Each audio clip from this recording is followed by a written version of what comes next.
China has significantly increased its military activity around Taiwan in recent days. After a series of actions by the United States and Japan, Beijing is responding in a way that goes beyond previous maneuvers. Extensive Chinese forces have been deployed to the area around Taiwan, both air and naval. These are not routine movements or regular exercises like those we've seen in the region in recent years.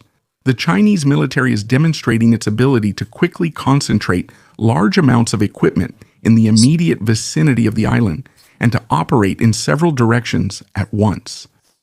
At the same time, this is a response that Beijing presents as an answer to increasing external pressure. What is happening now around Taiwan is, in terms of scale, timing, and political context, more serious than most previous exercises. We will gradually explain why China has taken this step right now and what its intentions are. But first, let's take a look at what is actually happening around Taiwan right now and what forces China has deployed there. The Chinese People's Liberation Army has launched extensive maneuvers in the immediate vicinity of Taiwan in recent days. The exercises are taking place simultaneously on several sides of the island, north, west, and southwest. They are affecting both the airspace and the adjacent maritime areas. According to data from the Taiwanese Ministry of Defense, dozens of Chinese military aircraft have taken part in the maneuvers. These are mainly fighter jets, bombers, reconnaissance aircraft, and early warning planes, which are operating near Taiwan's air defense identification zone, and in some cases even crossing into it. At the same time, Chinese Navy warships, including destroyers, frigates, and support vessels, are moving around the island. Their deployment suggests coordinated operations, where the Air Force and Navy act as a single unit with the goal of controlling a wider area around the island. An important feature of these maneuvers is their encircling nature. Chinese units are not training in just one direction, but are deploying into multiple operational sectors around the entire island. Aircraft and ships are appearing to the north, west, and south, creating the impression of gradually closing off the area.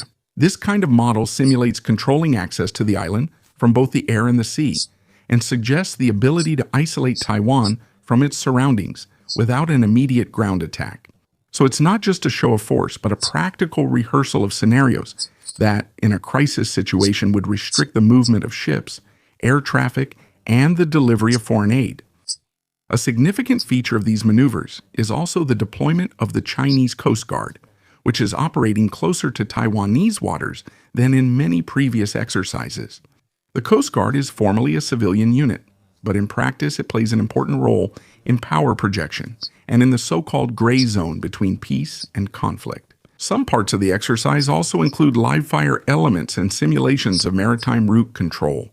This suggests that the goal is not just a symbolic show of force, but also testing the ability to quickly impose restrictions in key areas around the island. In terms of scale, this is the largest and most complex military activity by China around Taiwan this year. However, what is crucial is not just the number of equipment, but also the way these maneuvers are timed and politically framed. This brings us to the question of why China has taken this step now, and why this time it's not just about putting pressure on Taiwan, but also about sending a clear warning to foreign countries. Officially, Beijing explains these maneuvers as a response to growing separatist tendencies in Taiwan. China has been using this argument for a long time. It considers Taiwan its own territory and rejects any steps that would strengthen its political or military independence. However, currently, for the first time during such large-scale maneuvers, China is openly linking the reasons for the exercise to foreign actors, especially the United States and Japan.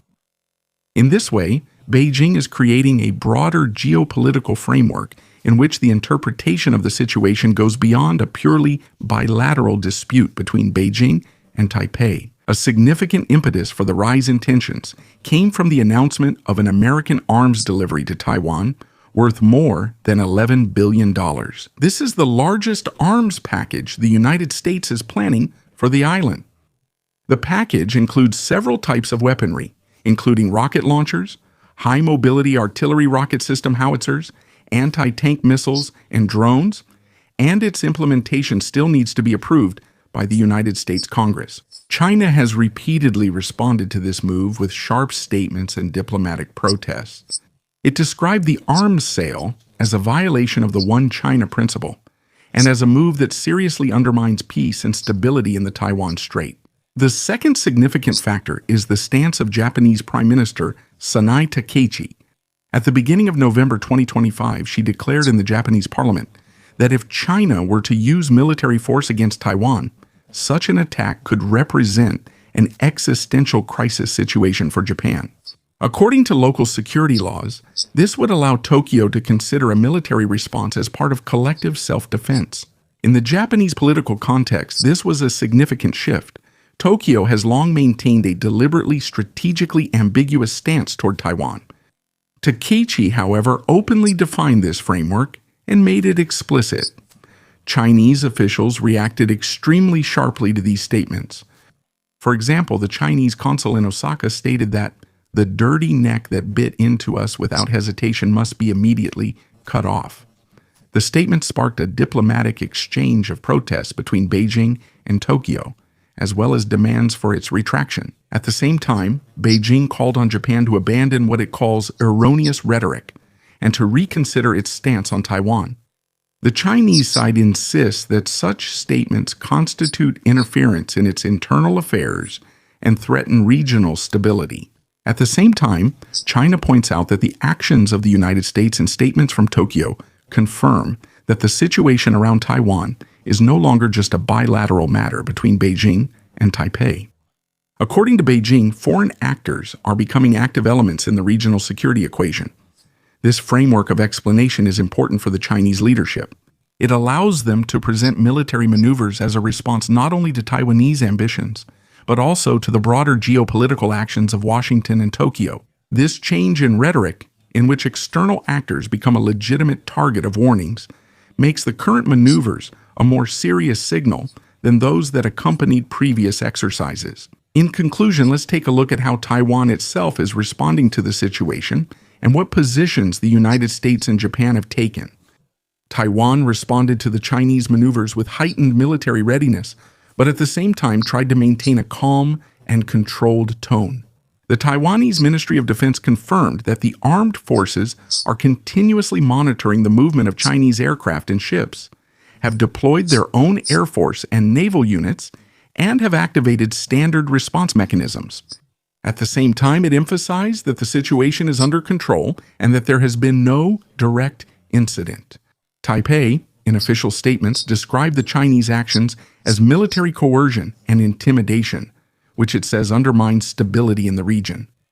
At the same time, however, it emphasized that its response remains defensive and restrained, and that the goal is not escalation, but the protection of its own security and the preservation of the status quo. The response of the United States was primarily political and diplomatic.